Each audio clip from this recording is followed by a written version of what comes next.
Hello, in this tutorial we're going to have a look at the basics of the Lightworks viewer window. Let's open a clip viewer from the Content Manager. Double click the media in Tiles or List View and the viewer opens up. First of all, let's have a close look what we can find around the viewer frame. On the top left of a source or an edit viewer, you'll find the asset name. You can rename from here. When I press enter, you can see that's being reflected in the bin already. Top right, you'll find the settings menu, the cogs icon.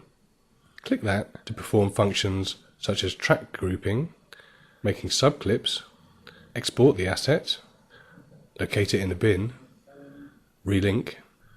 You can also open the cues panel, and I've already added 4 cue points here. As is normal with all Lightworks panels, you can normally access the settings menu by also right-clicking on the panel. If we right-click the viewer, we get back to the same menu we've just looked at. Note in here, you'll find the audio mixer panel for the source media, where you can pre-mix tracks before they're sent to an edit. That's great! I'm so happy for you! You can add bitsy timecode overlays or other information. For example, I might just want to display timecode information here.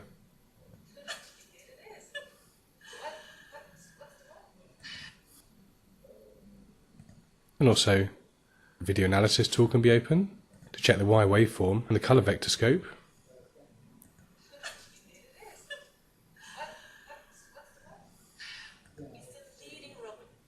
And finally, the clip can be destroyed from this menu.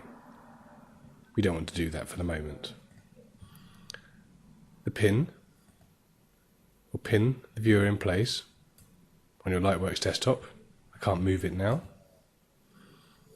Then you can minimize it back to a tile, reopen to the viewer. You can also close it, of course, with the X. The little folder icon is called the file card. The file card is a handy information sheet for the clip. From the file card, we can rename the shot. Renaming that clip 200, you can see the viewer and the bin were updated. Additionally, in the fields that allow it, you can add additional metadata using the clip's file card. Scene, shot, who, description, and take, and reel are all editable metadata fields that I can display in my bin in List View. Watch what happens to these fields as we update the file card. Scene 001, shot, close-up, who, Sarah, description, OK, take, 5, reel, 15A. I can add my notes as well at the bottom, needs colour correction, and all of that's been updated up here. Below the file card, you can open the source clip's timeline. This means you can see the waveforms to assist you when you're marking your shots. While we've got the source clip timeline open, going down here, you can have a look at the video tracks which are going to be sent to the edit when we perform an edit function.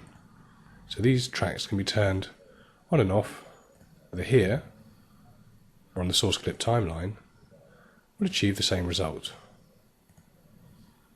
A nice feature of the source clip timeline is you can actually pre-add effects. For example, if I want to just warm up some saturation on this shot, what I need to do is right-click, add an effect, go to my colour presets, and increase the saturation. And now, when that's sent to the timeline, it'll contain the colour effect we've applied. Pop-out tile will reveal the tile in your bin. The tile will be popped out to the recent filter.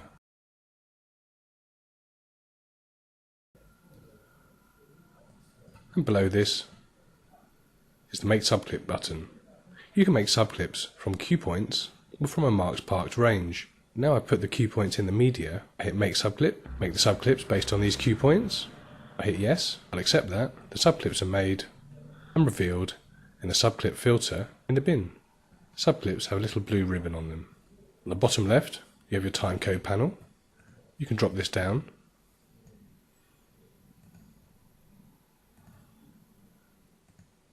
The viewer controls. I can jump between these markers, or if they weren't there, they just go to the start and the end. But they also jump to events. including mark and parked or in and out ranges. For transport controls, we have frame step, play. I'm so happy for you. If you press shift and click the play button, you play backwards, or spacebar will toggle start and stop. Wait, I'm so happy for you. Mark and park. Clear the marks. Add an out point if you specifically require it. Replace to the edit and insert to the edit functions. You can also use frame nudge. Press the plus or the minus key on your number pad. I can jump 15 frames forward. Pressing minus, I can jump 15 frames backwards. It's a nice accurate way to move around. If you hover over the border of a viewer, you can get floating clip information. I can see time codes, reels, cookie number, and other useful information, and that can be opened up by hovering anywhere on the frame.